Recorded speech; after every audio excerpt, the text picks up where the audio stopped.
आहे ती, तुमच्या अस्तित्वाचं कारण तर या समाजाचा अर्धांग आहे ती, जी स्त्री तुम्हाला जन्म देते, ज्या स्त्रीमुळे तुमचं अस्तित्व निर्माण होते, ज्या स्त्रीमुळे तुम्ही हे जग पाहता, जी स्त्री एक नव्हे तर दोन दोन घरांना स्वर्ग बनवण्याचं काम करते, त्या स्त्रीच्या प्रत्येक वाट्यावर काटे का भेटतात. ज्या स्त्रीला आपण मंदिरात पूजा करतो, ज्या स्त्रीसमोर आपण आपले मस्तक टेकवतो, ज्या स्त्रीसमोर आपण आपले हात जोडतो, त्या स्त्रीला मंदिराबाहेर बलात्कार आणि अत्याचार आपण करतो. ज्या स्त्रीने आपले अस्तित्व निर्माण केले, आज आपण त्या स्त्रीच्या अस्तित्वावर प्रश्न उभारत आहोत. ज्या स्त्रीसमोर अनेक महामानवांनी सुद्धा आपली मस्तके टेकले, ज्या स्त्रींना महामानवाने सुद्धा आधार दिला, आपण आज त्यांनाच कलंक म्हणतो. ज्या स्त्रीमुळे आपलं अस्तित्व निर्माण झालं, ज्या स्त्रीने आपल्याला प्रत्येक क्षेत्रात यशस्वी होण्यामागे कारण ठरली, जी स्त्री आपल्या यशाची एकमेव उदाहरण आहे, त्या स्त्रीला आपण नीच लेखतो. हे सगळं नक्की होतंय तर कोणासाठी? तर हे होतंय माझ्यासाठी, तुमच्यासाठी, या समाजासाठी, तर या समाजात वावरणाऱ्या प्रत्येक माणसाच्या मानसिकतेसाठी. नमस्कार. महिलांवर होणारे अत्याचार जबाबदार कोण, समाज की मानसिकता, मी आज या विषयावर बोलणार आहे. जेव्हा एखादी स्त्री एखाद्या बाळाला जन्म देते ना, तो बाळ हळूहळू बोलायचा प्रयत्न करू लागतो आणि तेव्हा त्याच्या तोंडातून निघणारा पहिला शब्द म्हणजे आई. तर ही आई नक्की आहे कोण? स्त्रीच ना. आज आपण तंत्रज्ञानाच्या युगात जगत आहोत, देश अनेक प्रकारे प्रगती करत आहे, पण त्या महिलांचं काय? ते कधी स्वतंत्रपणे जगणार? त्यांना कधी स्वातंत्र्य भेटणार? जेव्हा मी असं बोलेल ना, तेव्हा प्रत्येक जण ठामपणे एकच उत्तर देईल की नाही, आज स्त्री पण प्रत्येक क्षेत्रामध्ये काम करत आहे. मान्य करते मी, आज स्त्री प्रत्येक क्षेत्रात काम करते, पण ती फक्त 20%. बाकीचे उरलेले 30% जे महिला आहेत ना, ते आजही बलात्कार, अत्याचार, लैंगिक छळ, कोणाच्या हाताखालची खेळणी बनून तर नोकरांनी तर गृहिणी बनून राहिलेला आहे. आज अनेक महामानवांनी मिळून, जसे की ज्योतिबा फुले, महात्मा ज्योतिबा फुले, सावित्रीबाई फुले, डॉक्टर बाबासाहेब आंबेडकर, जिजाबाई, छत्रपती शिवाजी महाराज यासारख्या महामानवांनी मिळून स्त्री चळवळीसाठी अनेक चळवळी उभारल्या.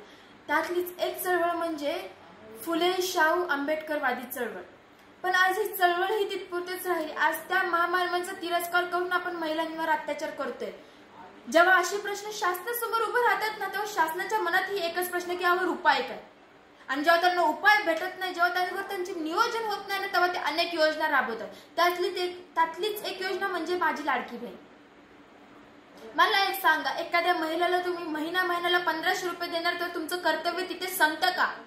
एखाद्या बहिणीला आपल्या भावाकडनं पैशाची अपेक्षा नसते, त्या बहिणीला अपेक्षा असते ती आपल्या भावाच्या साथीची, स्वातंत्र्यता आणि सुरक्षितताची.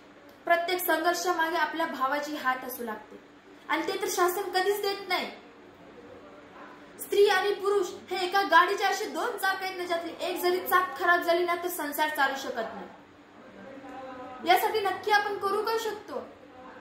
बघा, टाळी कधीच एका हाताने वाजवू शकत नाही. त्यामुळे मी तर असं समजते की जे आजकाल वाढता अत्याचार वाढत आहे, स्त्रियांवर वाढत आहे, त्यावर अनेक बलात्कार प्रकरणे वाढत आहे.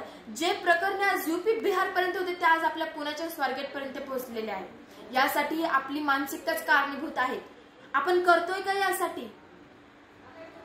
बघा, बदलत्या पिढीसोबत प्रश्न खूप गंभीर उद्भवत आहे, आणि त्या गंभीर प्रश्नासोबत आपली यश सुद्धा कुठेतरी खचत चाललेली आहे. या मागचा विचार करण्यासाठी, हे थांबवण्यासाठी आपल्याला त्या स्त्रियांना शिक्षित करावं लागेल. जेव्हा ती स्त्री शिक्षित होईल, जेव्हा त्या स्त्रीला स्वातंत्र्यता भेटेल, तेव्हाच हे समाज पुढे जाऊ शकतो. कारण स्त्री आणि पुरुष हे दोघेही समाजाची अर्धांग आहे. त्यातला एक जरी भाग नसेल ना, तर समाज नाही चालू शकणार. आणि यासाठी आपल्याला आपल्या घरापासून सुरुवात करावी लागेल. आपल्याला नव्या पिढींना घडावं लागेल, कारण गेलेली पिढी आपल्या हातात नाही राहिली. आता आपलं ऐकणार नाही. ते आता गुन्हेगारीच्या क्षेत्रात गेले, ते गुन्हेगारच होणार आहेत. त्यांनी ठरवलं एखाद्या स्त्रीचा छळ काढणार, तर ती छळ काढणारच आहे.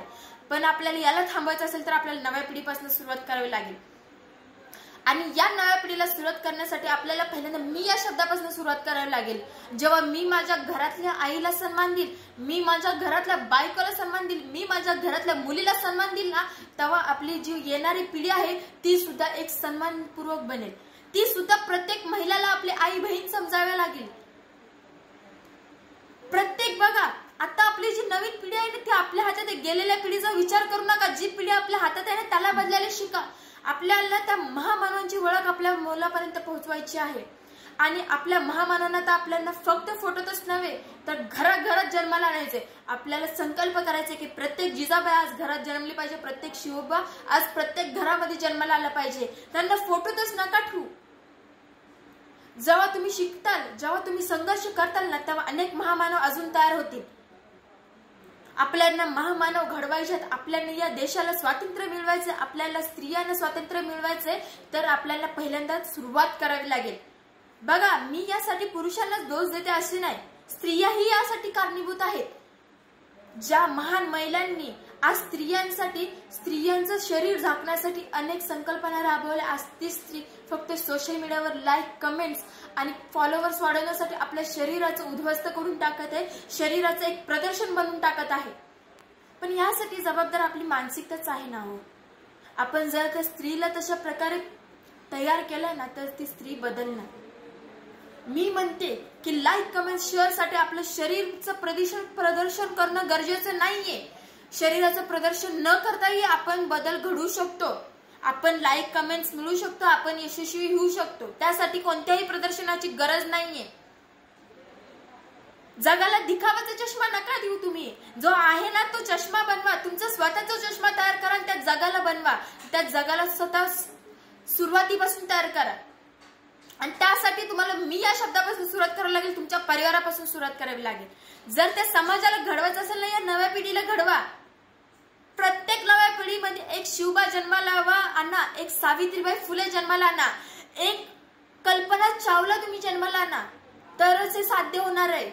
श्रोते प्रेक्षक हो, तुम्हाला आमच्या या स्पर्धकाचा व्हिडिओ नक्कीच आवडला असेल. आता या स्पर्धकाला विजयी करण्यासाठी तुम्ही देखील मदत करू शकता. त्यासाठी तुम्हाला या व्हिडिओला लाईक करायचं आहे. स्पर्धकाला प्रेरित करण्यासाठी किंवा या विषयावर तुमचे मत कमेंट मध्ये व्यक्त करायचे आहे. त्याचबरोबर या स्पर्धकाला जास्तीत जास्त लोकांपर्यंत पोहोचवण्यासाठी हा व्हिडिओ शेअर देखील करायचा आहे. प्रबोधन बहुउद्देशीय संस्था महाराष्ट्राच्या कानाकोपऱ्यात विविध शैक्षणिक आणि सामाजिक उपक्रमांचे आयोजन करत असते. ही स्पर्धा अशाच उपक्रमांचा एक भाग आहे. तुम्ही देखील प्रबोधनच्या या परिवारात सामील होऊ शकता. प्रबोधनच्या विविध उपक्रमांची अपडेट मिळवण्यासाठी या YouTube चॅनलला सबस्क्राईब करायला विसरू नका. व्हिडिओ शेवटपर्यंत पाहिल्याबद्दल आपले मनपूर्वक आभार आणि खूप खूप धन्यवाद.